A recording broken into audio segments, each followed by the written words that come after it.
Welcome back नाज़रीन। जैसा कि ब्रेक पे जाने से पहले मैंने अनाउंस किया था, स्टूडियो में हमें ज्वाइन कर चुके हैं मियां सैफुर रहमान साहब, सीनियर एनालिस्ट, सीनियर सहाफ़ी बहुत शुक्रिया मियां साहब आपका हमें ज्वाइन करने के लिए। ब्रिगेडियर रिटायर्ड फारूक हमीद साहब, सीनियर एनालिस्ट, हमें ज्वाइन कर चुके हैं। जॉन ऑलरेडी हमारे साथ हैं। गुफ्तगू का आगाज़ करते हैं मियां सैफ साहब से। मियां साहब, आपके ख्याल में तारीख़ बताती है कि ईरान ने, अगर हम तारीख़ को ज़्यादा स्टडी करें, कि जंगों और अंदरूनी मामला तो ख़ास तौर पर सियासी खलफशार के बावजूद ख़ुद को बड़ी अच्छे तरीके से मेनटेन रखा है, बड़े अच्छे तरीके से बरकरार रखा है। इतनी पाबंदियां, सैंक्शंस भी रही हैं उस सब के बावजूद, लेकिन इलाकाई और आलमी सूरत-ए-हाल इस बार चैलेंज को कहीं ज्यादा पेचीदा बना चुकी है।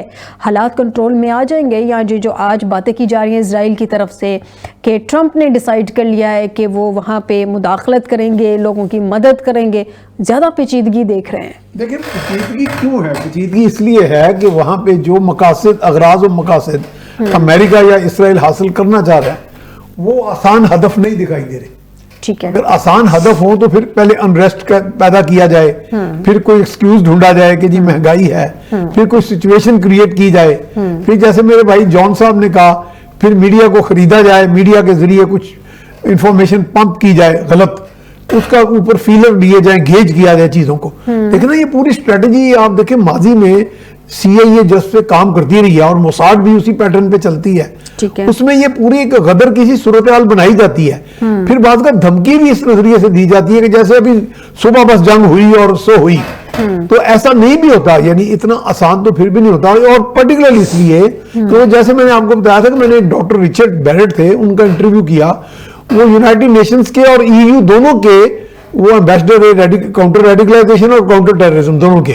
तो उस हवाले से वो भी ये बताते थे कि ये जो पैटर्न, ये CIA या जो बड़े बड़े इदारे हैं जो दुनिया को अपनी तरफ से कंट्रोल करने की कोशिश करते हैं, उनका पैटर्न ये होता है कि किसी मुआशरे के उनकी वीकनेसेस स्टडी की जाए, उनकी स्ट्रेंथ्स देखी जाए, स्ट्रेंथ्स को वीकनेसेस में बदला जाए, और एक की बात दूसरे को इस तरह कन्वे की जाए कि जैसे यानी उनकी यूनिटी, डिसयूनिटी क्रिएट करने की कोशिश की जाती है। इस लिहाज से जो आपका सवाल बड़ा रेलिवेंट इसलिए हो जाता है कि उस कौम के अंदर अब मैच्योरिटी भी वो हम देख रहे हैं, रेजिलियंस भी है जी। ये यकीनन वहां पे अनरेस्ट आया है, महंगाई भी है, सैंक्शंस का भी सामना है, इकोनॉमी भी एक ऐसी चीज है कि इंसानों ने अपनी जिंदगी गुजारने के लिए जब उनकी जिंदगी तंग हो जाए तो वो रिजेंटमेंट तो आती है।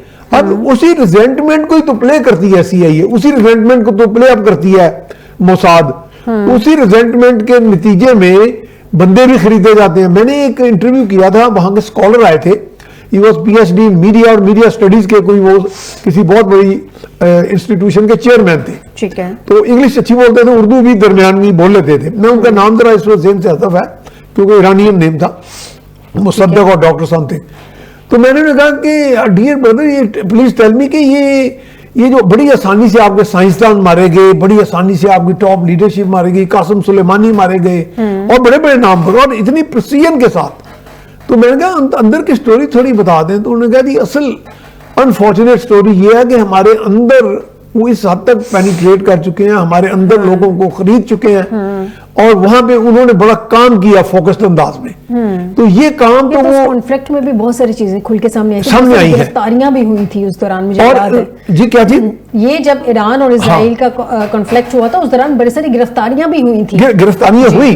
तो ये पैटर्न होता है उनका कि वो अंदर सड़ायत करके, आपके पेनिट्रेट करके, फिर अंदर से तोड़ते हैं लोगों और लोगों। जी बिल्कुल ऐसे ही होता है। आप ये इतना आसान नहीं है। अब जो आप देखें ना, मुस्लिम वर्ल्ड के अंदर एक रेजिस्टेंस, रेजिलियंस और एम्पावरमेंट नजर आ रही है। बिलखुसूस पाकिस्तान का मई का जो हमारी विक्ट्री है ऑपरेशन संदूर में, वो आप क्या समझते हैं? जो अमेरिका, ट्रंप साहब कहते हैं हमने 8 हथियारे गिरा दिए, 7 गिरा दिए, और बार बार कहते हैं, वो कुछ सज्जन बनने के नाते तो नहीं कहते। ये भी एक टैक्टिक है कि जी एक मुल्क ने अपना आप करके दिखाया, अपनी स्ट्रेंथ शो की कि जनाब we are also resilient nation, हम खड़े हो सकते हैं, हर चैलेंज का सामना कर सकते हैं, बावजूद अंदरूनी खलफशार के, बावजूद इंस्टेबिलिटी के। तो वो फिर स्टडी करते हैं, आपके जज्बात उभारते हैं। भी मेरे चिश्ती साहब ने ये बात की है कि वो नेशनलिज्म के जज्बात उभारते हैं। इसी तरह वो आपके अंदर एक काउंटर, एक कंफ्लिक्टिंग जज्बात उभारते हैं, फिर गेज करते हैं कि आपकी स्ट्रेंथ वीकनेसेस, अगर तो वो हावी हो जाए तो फिर कामयाब। और रजीम चेंज वो बिल्कुल, अभी चिश्ती साहब ने बात की है, तो बहुत सी किताबें लिखी गई, आर्टिकल्स हैं दुरुस्त। कि जब इमाम खमीनी तशरीफ लाए, वहां इक़्तिदार में आए, तो उनके पीछे कहा गया जी ये तो है ही अमेरिका वेस्ट के एजेंट है। ये बाकायदा यहाँ तक इल्जाम लगाए गए कि जी अनरेस्ट था, लोगों में ख्वाहिश थी कि ये रजा शाह पहलवी जाएं, ये जबर और इंपीरियलिज्म और ये जो था साम्राज्यियत का एक वो बुत बन के यहाँ बैठे हुए थे, वो चीज अब लोग बेजार थे उस चीज से। ठीक है। और वो लेकिन उस चीज को प्ले अप किया गया और वो कामयाब हो गए। बिल्कुल। लेकिन इसमें वो कामयाब नहीं हो रही, इसलिए अभी प्रॉब्लम सेकंड रजीम का भी जो प्रॉब्लम है ना कि ओपोजिशन में जैसे कि कोई इतना कोई खास फेस नजर नहीं आ रहा। ये सही कहा। ब्रिगेडियर साहब से जान लेते हैं। ब्रिगेडियर साहब, सर गुज़िश्ता साल ईरान और इजराइल में बरह रास्त कशीदगी में इजाफा हुआ, फिर हमने कन्फ्लिक्ट भी देखा जून में, जिस तरह से इजराइल ने बर्बरियत की ईरान के साथ डायरेक्टली, फिर अमेरिका ने उसको सपोर्ट भी किया और फिर अमेरिका बहुत अच्छा बच्चा बन के गुड बॉय की तरह सुलह सफाई भी करवाने बीच में आ गया। प्रॉब्लम यह है सर, ईरान ने अपनी साइंसी और दिफाई सलाहियत पे बरह रास्त हमला वो करार दिया था। अब क्या अभी भी आपके ख्याल में ईरान में इतनी दाखिली मजबूती और इदारा जाती सकत मौजूद है कि वो माजी की तरह इस दबाव का मुकाबला कर सके? मौजूदा जो एहतजाज किया जा रहा है उसको भी सामने रखिएगा, और सेंटिमेंट जो चेंज होते हैं नेशनलिज्म के नाम पे जब बैरूनी मुदाखलत होती है, उस कॉन्टेक्स्ट में इस सारा क्वेश्चन किया जा रहा है आपसे। बहुत शुक्रिया। देखिए इस वक्त जो हम देख रहे हैं, जो 3 हफ्ते से वहां पे हालात हैं, उसको आप कह सकते हैं ये कॉम्बिनेशन है। एक तो बाहर से वो अमेरिकी इसराइली चाहते हैं रजीम चेंज हो ताकि उनके अपने मफादात जो है वो प्रमोट हो, उनकी पपेट गवर्नमेंट जो है वो ईरान में आए। फिर दूसरा बिल्कुल बीच में वो नेशनलिस्ट फोर्सेस भी है, ठीक है, जो चाहते हैं कि ये जो इस्लामिक रजीम है इससे अब जब क्लैरिक्स मौलवी जो है, जो भी आप कहें कि इनसे जान छुड़ाई जाए, इतने 45-46 साल हो गए उनकी हुक्मरानी की और बड़ी सख्त किस्म की उनकी रही है गवर्नेंस, जिस तरह लोगों को वहां पे कंट्रोल किया गया है। तो देखिए तीसरा वो आप इकोनॉमिक प्रोटेस्ट और वो भी कह सकते हैं कि उसने करेक्ट किया, लेकिन 4-5 बड़ी इंपॉर्टेंट डेवलपमेंट्स हुई है पिछले 3-4 दिनों में। नंबर 1 ये हमारा ईरानी पार्लियामेंट ने बड़ा जबरदस्त किस्म का वहां पे फैसला किया है और रेजोल्यूशन पास की है कि अमेरिकन को कि तुम्हारी ऐसी की तैसी, अगर तुमने गड़बड़ की तो we will hit you very very hard. आपके बेसिस अपना मिडिल ईस्ट में, फिर उसके बाद इराक में और यहाँ पे जहां आपके इंटरेस्ट है मिडिल ईस्ट में, एंड ऑफ कोर्स डायरेक्ट हमला इसराइल के ऊपर, तो काम आप छोड़ेंगे। एक तो ये। दूसरा ये है कि ईरानियन आर्मी ने, देखिए हम हमेशा रेवोल्यूशन गार्ड्स की बात करते हैं, रेवोल्यूशन गार्ड्स ने पिछले 3 दिन से बड़ी रूथलेस सुप्रेशन जो है for which they are very famous, वो उन्होंने काम शुरू कर दिया है और ये वजह के 300-400 लोग जो है वहां पे मारे गए हैं। और फिर रेवोल्यूशन गार्ड ने जो उनकी जो एजेंसीज है, सिक्योरिटी एजेंसी, इंटेलिजेंस एजेंसी, उन्होंने बड़ी तादाद में मोसाद यानी कि इस्राइली इंटेलिजेंस सीआईए के जो ऑपरेटिव्स है जो वहां पे काम कर रहे थे, उनको भी उन्होंने पकड़ा और इसी तरह कई अफगानी जो है वो भी पकड़े गए जो कि उनके लिए काम कर रहे थे फॉरेन एजेंसीज के लिए। और चौथी इंपॉर्टेंट चीज ये है कि ईरानी आर्मी ने ऐलान कर दिया है कि हम ईरान के जो मफादात है, ईरान के इंटरेस्ट को हर हालत में हम उनको इंश्योर करेंगे। सो जी थोड़ी देर पहले अभी मैंने ये खबर पढ़ी, सुनिए पश्चिम मीडिया कह रहा है कि ईरानी गवर्नमेंट ने कहा है कि हम बातचीत करने को तैयार है। जी बिल्कुल। तो इससे मुझे ये लग रहा है कि अगर ईरानी गवर्नमेंट बातचीत करने को तैयार है तो क्या ट्रंप और इसराइली जो है जो सारा मामला कंट्रोल कर रहे हैं, क्या वो इस offer of talks from Iran क्या उसको एक्सेप्ट करेंगे या वो काम करेंगे? सर इस पे डोनाल्ड ट्रंप की स्टेटमेंट आ गई है ब्रिगेडियर साहब, इस पे डोनाल्ड ट्रंप की स्टेटमेंट आ गई है। वो कह रहे हैं कि हम इससे पहले के मुज़ाकरात करें ईरान के साथ, हो सकता है इससे पहले कोई कार्रवाई कर ले या कोई एक्शन ले ले, मतलब वो दोनों ऑप्शन साथ साथ लेके चल रहे हैं। लगता तो यही है कि इस्राइल और अमेरिका वो बदले हैं या उनकी पूरी टॉप लीडरशिप की कोशिश है कि किसी तरह ये ईरान के ऊपर हमला हो और इनको बिल्कुल क्या बोलते हैं घुटनों पे इनको लाया जाए, इनको सरेंडर करवाया जाए, इनकी टॉप लीडरशिप को। लेकिन मजे की बात यह है कि जो वहां से अमेरिका से कुछ मीडिया वाले ये बता रहे हैं कि अमेरिकन यूएस फोर्सेस ने जो ब्रीफिंग दी है ट्रंप को मुख्तलिफ मिलिट्री ऑप्शन पे, उसमें उन्होंने ये कहा है कि आप जरा हमला करने से पहले जरा सोचें, क्योंकि ये ना हो कि जब हम हमला करें तो ईरानियन कौम इकट्ठी होकर वन नेशन बन जाए। बिल्कुल सही, पिछले साल हुआ था, बिल्कुल ऐसा ही है, इकट्ठी हो गई थी, B2 बॉम्बर ने हमले किए, उनकी न्यूक्लियर फैसिलिटीज को तबाह किया, लेकिन ईरानी कौम जो है वो डटी रही आखिरी दिन तक और वो रिजीम चेंज नहीं कर सके। ईरान जो है वो सरेंडर उसने नहीं किया। तो अभी मैं ये सोचता हूँ कि it is anything can happen, what anything can happen, जो कि सिचुएशन बताएगा अगले 72 घंटे में या 96 घंटे में। लेकिन एक बात और है कि बड़ी तादाद में ईरानियंस जो है वो भी अपने इस्लामिक रजीम के फेवर में वो भी निकल रहे हैं। क्या ये एक बहुत बड़ा तसादम हो जाएगा, सिविल वॉर टाइप हालात क्रिएट हो जाएंगे? तो अभी we have to wait and see. Sir John Hussain से जान लेते हैं, सर जॉन हुसैन से जान लेते हैं, तेहरान से ब्रिगेडियर साहब जॉन हुसैन से जान लेते हैं कि इस वक्त क्या कोई सिविल वॉर की तरफ तो नहीं जाते हालात देख रहे हैं, क्योंकि वो तेहरान से बरह रास्त हमें ज्वाइन किया हुआ है उन्होंने। ये जो अमेरिकी टीवी एक क्लेम कर रहा है कि ईरान के खिलाफ साइबर ऑपरेशंस और नई पाबंदियां भी जेर गौर हैं, और स्पेशली वो जो हाईलाइट कर रहा है वो स्टार लिंक के जरिए कहा जा रहा है कि ईरान में इंटरनेट बहाल करने के ऑप्शंस पर गौर है। अब जब से आप हमें इस लाइव प्रोग्राम में ज्वाइन किया हुआ है, आपकी तरफ से इंटरनेट के बहुत ज्यादा इश्यूज आ रहे हैं, हम आपको बड़ी मुश्किल से सुन पा रहे हैं, इतनी इंटरनेट के इश्यूज वहां पे हैं। अब क्या देख रहे हैं लोगों का माइंडसेट? चूंकि आपने कहा कि पिछले 2-3 दिन में उतना प्रेशर नहीं था जितना जुमेरात या शायद जुमे को था, तो अब कुछ प्रेशर कम हुआ है। रात के टाइम पे ज्यादा लोग बाहर निकल के तो एहतजाज कर रहे हैं। अभी क्या देख रहे हैं सिचुएशन, लोगों का माइंडसेट क्या है? हुकूमत की तरफ से उनको थोड़ा सा सेटल किया जा रहा है, या ये जो बैरूनी मुदाखलत हो रही है उसकी वजह से कि कोई और भी हमारी आवाज सुन रहा है उसकी वजह से थोड़ा सा वो कूल डाउन हुआ है? एग्जैक्टली क्या माइंडसेट है? तो अभी सवाल बीच में थोड़ा सा कनेक्टिविटी इशू की वजह से मैं रह गया थोड़ा सा, लेकिन मैं समझ गया शायद उसी के ये ब्लैकआउट जो हो रहे हैं या ये जो सिचुएशन है वो किस वजह से हो गया। देखिए, जो मुझे तफसील भी है ऑफिशियल से जो मैंने बात की, उन्होंने ये कहा कि मोसाद का एक बहुत ही सोफिस्टिकेटेड जो इंटेलिजेंस और कम्युनिकेशन इंफ्रास्ट्रक्चर है वो ईरान में इस वक्त मौजूद है, और उसको तोड़ने के लिए जरूरी था कि कम्युनिकेशन चैनल्स दोनों यूज किए जाते हैं। और फॉर्मल कम्युनिकेशन चैनल्स में जो डिजिटल कम्युनिकेशन व्हाट्सएप, टेलीग्राम, इन प्लेटफॉर्म्स के थ्रू हो रही थी लोकल ईरानियंस को, वो बैरूनी और बहुत ट्रेनिंग दी जा रही थी कि कॉकटेल, आपने मोलोटोव कॉकटेल कैसे बनानी है या आपने मिक्स कैसे बनानी है। देखिए, जिस मुल्क में तस्वुर नहीं है गन्स का, वहां पे तो AK-47 देख के कैसे मतलब लाइसेंस भी नहीं कर सकते। तो यहाँ इन माय ओपिनियन ये बिल्कुल एब्सोल्यूट नेसेसिटी था। स्टेट को करना बड़ा मुश्किल हो जाता वायलेंस को कंट्रोल कर।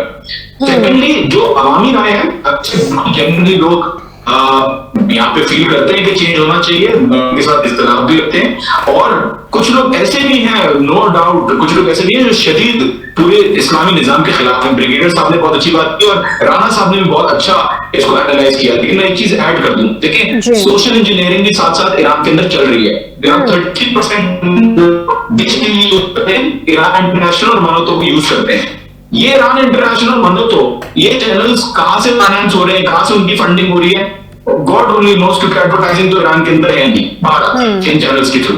तो the problem that the state is facing is how to carry itself as a, मतलब प्रोजेक्ट किस तरीके से करें इनको, इस तरीके से वेस्ट को क्या या दुनिया को किस तरीके से प्रोजेक्ट करें कि हम जो है वो फेयर भी होना चाहते हैं और साथ साथ और सख्ती भी नहीं करना चाहते। तो आई थिंक ये गवर्नमेंट की पोजीशन है जो काफी कॉम्प्लिकेटेड है, but at the same time again I would repeat, at the same time अगर 20% ऑपोजिशन है, बिल्कुल इंटेंस ऑपोजिशन है, तो मैं कहूंगा कि 50% यहाँ पे इस्लामिक लीडरशिप या रेवोल्यूशनरी जो निजाम है उसको बहुत शिद्दत के साथ सपोर्ट किया जाता है, और वो हमें नजर नहीं आते क्योंकि वो सोशल मीडिया यूज नहीं करते। यानी कि जॉन आप ये कह रहे हैं कि मेजॉरिटी जो है, जो प्रोटेस्ट कर रहे हैं, सही कहा, यानी कि जॉन आप ये कह रहे हैं कि जो मेजॉरिटी है वहां पे अवाम की, वो मौजूदा रजीम के साथ है। एब्सोल्युटली, मैं तो ये कहूंगा कि शायद ज्यादा भी, क्योंकि देखिए यहाँ पे बसीज वॉलंटरी ब्रिगेडियर साहब और राणा साहब को बिल्कुल आपको भी पता होगा कि यहाँ पे जो वॉलंटियर बसीज वॉलंटियरी फोर्स है, किसी ऐसे के बोला किसी चीज के,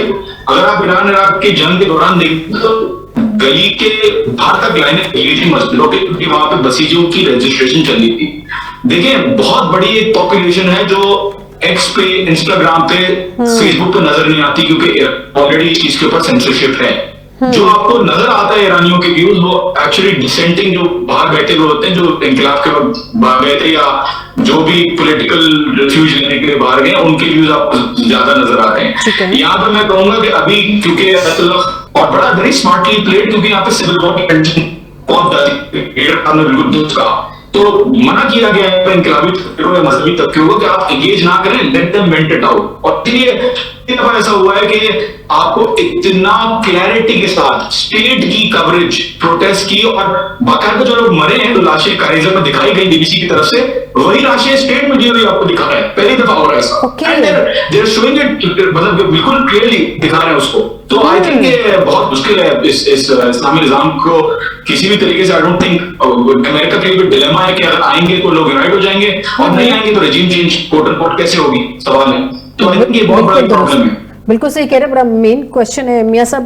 अच्छा जॉन ने एक बड़ा मेन डिटेल में बताइए और बड़ा मेन क्वेश्चन रेज किया है।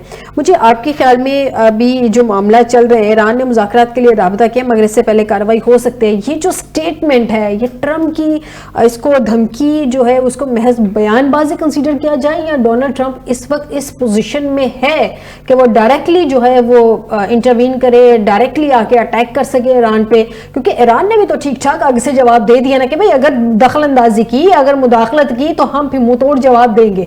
तो ऐसे में क्या, और ईरान ने अभी इजराइल को भी ठीक ठाक किस्म की जो धूल छिटाई थी जून में, तो अब दोबारा वो इस तरह का कोई देखिए, अमेरिका का जो पैटर्न है ना जी, जंग का या किसी पे मुसल्लत होने का, उससे पहले पूरी सर्विलेंस हुई होती है, पूरी रैकी होती है। दुरुस्त कह रहे हैं। ये उनके पास पूरी रैकी है कि ईरान की क्या कैपेसिटी है टू रिटेलिएट, जवाब देने की, उनके अंदर क्या जज्बा है।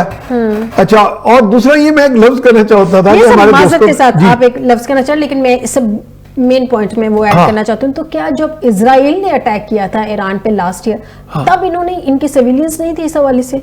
नहीं, सर्विलेंस थी। तब अगर सर्विलेंस थी तो तब तो अनएक्सपेक्टेड नहीं हुआ था। उनकी सर्विलेंस ये भी थी, मैं आपको बताने लगा हूं ना, उनकी ये भी रहती थी कि हमारे ये 50 बंदे, ये 100 बंदे इस जगह पे बैठे हुए हैं, और या तो उनके हाथ में चिप है या उनके हाथ में वो मैप है कि जनाब है कासिम सुलेमानी, तो ये फलाना साइंसदान और ये एटमी साइंसदान, इनको मारे, अटैक करें और प्रिसीजन बॉम्बिंग करें, तो ये फारग हो जाएंगे। ये सारी इस्माइल हनिया को भी जी रैकी की बेसिस पे ही तो वो ये काम कर रहे हैं। अदरवाइज किसी मुल्क में पेनिट्रेट कर लेना, और एक ऐसी कौम जिसको मैं अभी कहा गया ना जी कि वो सिविलाइजेशन की एक लेगेसी लेके आ रहे हैं हजारों साल की, उसकी वजह से कौम के अंदर एक रेजिमेंटेशन किस्म की उनकी पोस्चरिंग है, यानी रेजिमेंटेड फॉर्म, जैसे एक फौज नहीं होती, यानी उनकी आवाम के अंदर भी एक फौजी यूनिटी है, एक फौज जैसी मुनज़्ज़म है, और फौज की तरह वो बिहेव करते हैं। यानी कि अगर इनकलाब के अंदर भी आपने देखा जो सूरत हाल थी, अब भी अगर आप देखते हैं कि जिस अभी जॉन कह रहे हैं कि उनके अंदर एक यूनिटी है और वो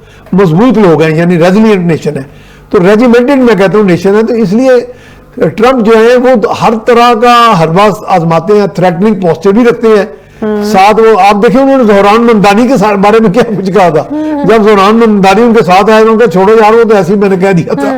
तो ये है कि उनसे भाई तो कुछ भी नहीं है कि वो कुछ कर ले, लेकिन मेरा ख्याल है कि उस करने का भी उन्होंने देखना है कि जी वहां हमने जो बॉम्बिंग करनी थी वो तो कर लिया, अब क्या करना है, हासिल क्या करना है। उनके मकासद ज्यादातर वॉर इकोनॉमी को प्रमोट करना होता है, अपनी चौधराहट कायम करना होता है, इसराइल की स्ट्रेंथ को स्ट्रेंथन करना होता है, और साथ साथ उन्होंने देखना है कि ये भी ना होगा खिलारा इतना खिलर जाए कि उनसे काबू ना हो। ये सारी चीजें उनको सही कहा उन्होंने कि जनरल्स ने उनको रिपोर्ट दी है, कि ब्रिगेडियर साहब ने सही कहा कि उनके कमांडर ने उनको रिपोर्ट दिया कि अब आप ये इसका फॉलो मैनेज नहीं कर सकेंगे आप। तो चीजों को देख के करना होता है, ये पोस्चरिंग तो वो रखते हैं, और फिर एक ताकतवर चौधरी है वो धमकी क्यों नहीं देगा, वो तो उनका ये हमेशा threat and carrot and stick policy रही है। अब वो कहते हैं कि हमें उनके साथ निगोशिएट करने को तैयार है। और आप देखेंगे ईरान में माजी में भी जब न्यूक्लियर डील पे बात हुई थी, तो जब हम ईरान से एक्सपेक्ट कर रहे थे इस गवर्नमेंट से पहले की, पज़ेश्कियान वो जो निजात थे क्या उनकी गवर्नमेंट थी और किसी और की थी, उन दोनों गवर्नमेंट बकायदा थोड़ी सी जरा सी नील डाउन करते हुए दिखाई दी थी। तेहरान शायद जॉन साहब उसके लिए ज्यादा बात कर सकते हैं कि उस वक्त थोड़ा सा एक वीक फुटिंग में खड़ी थी वो गवर्नमेंट, तो जिसका उन्होंने फायदा उठाया, और उसी फायदा उठाते हुए फिर वो अपने उनके रैंक एंड फाइल में बंदे छोड़ देते हैं अमेरिकन जो है। तो ये जो चीज हम देख रहे हैं, मेरा ख्याल है आई थिंक चीजें मैनेज कर लेंगे वो, मैनेज कर क्योंकि लीजिए। फॉलोइंग ठीक उनके है। साथ है। ठीक है। और वो फॉलोइंग और वैसे भी गवर्नमेंट अपने का मुल्क में अवाम जो मर्जी करे, गवर्नमेंट के जितना मर्जी अगेंस्ट खड़े हो, सियासी जी। जमातें एक दूसरे के जितना मर्जी अगेंस्ट खड़े हो, बैरूनी मुदाखलत नहीं बर्दाश्त की जाती है। नहीं अवाम करते, खड़ी हो नहीं जाती है अपने करते। regime ये के तो साथ। पाकिस्तान में और भी अपने है। और लोगों- एक पॉइंट में बस एंड जी, कर जी। दूंगा, एक बात अच्छी है, पता नहीं 9 मई हुआ या नहीं हुआ, लेकिन मेरे साथ एक साहब, तो मैं नाम नहीं लूंगा, shortly बता हमारे दो, मेरे last ब्रिगेडियर साहब point जैसे, में। वो मेरे भाई हैं, वो भी रिटायर्ड ब्रिगेडियर हैं, तो उन्होंने कहा जी देखिए फलां मुल्क में ऐसे हुआ तो ये कर दिया वो कर दिया। मैंने कहा जनाब एक अर्ज करूंगा, अगर ऐसा हुआ है तो आप क्या कहते हैं कि हमारे यहाँ कोई बकायदा शदीद रद्दमल आता, गोलियों से भून दिया जाता, तो वो चुप कर गए। तो इसका मतलब है कि यहाँ रेस्ट्रेंट पाया जाता है इदारों में भी और लोगों में भी। लास्ट कमेंट ब्रिगेडियर साहब से भी ले लूं, फिर शॉर्टली जॉन से भी लेती हूँ। ब्रिगेडियर साहब जरा शॉर्टली मुझे बताइएगा, मैं जॉन से ले लेती हूँ पहले लास्ट। जॉन, इस वक्त ये जो कहा जा रहा है कि ईरान के खिलाफ मुख्तलिफ ऑप्शंस पर गौर कर रहे हैं, जिसमें फौजी कार्रवाई भी शामिल है, ये सदर ट्रंप ने कहा है। आप क्या देख रहे हैं, ये मौजूदा फौजी कार्रवाई अगर की जाती है तो आपकी जो मौजूदा फौजी क़यादत है या गवर्नमेंट से आपके डिस्कशन हुई हो इस हवाले से, वहां से कोई अपडेट आपको मिली हो? ईरान मजबूत तो है, ईरान खड़ा भी हो जाता है, इतनी कैपेसिटी रखता है, ये हमें पता है, लेकिन क्या मौजूदा जो फौजी क़यादत है वो इस सब को देख रही है या मुज़ाकरात को ज्यादा प्रेफर किया जाएगा? नाज़रीन, हम अंडरस्टैंड कर रहे हैं कि वहां पे इंटरनेट का काफी इशू है। ट्रंप ने कहा है कि ईरान के खिलाफ मुख्तलिफ ऑप्शंस पे गौर कर रहे हैं, जिसमें फौजी कार्रवाई भी शामिल है। अगर जैसे जून में हुआ था तो आपकी जो फौजी क़यादत थी उनको बहुत शदीद नुकसान पहुंचा था, जानी नुकसान पहुंचा था। बेशक रिटेलिएट बहुत जबरदस्त किया था ईरान ने।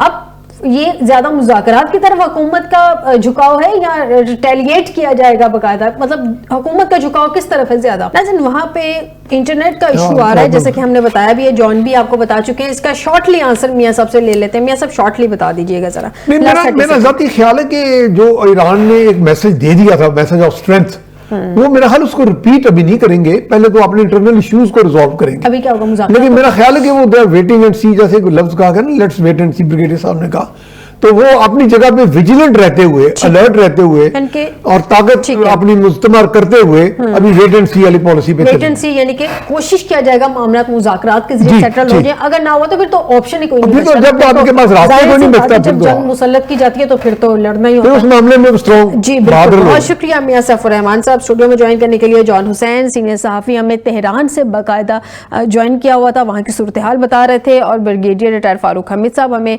ज्वाइन किया हुआ था। बहुत शुक्रिया ब्रिगेडियर साहब आपका भी हमें ज्वाइन करने के लिए। नाज़रीन, आज के प्रोग्राम से दीजिएगा इजाज़त, बशर्ते ज़िंदगी आपसे दोबारा मुलाकात होगी। अपना ख्याल रखिएगा। अल्लाह हाफिज़।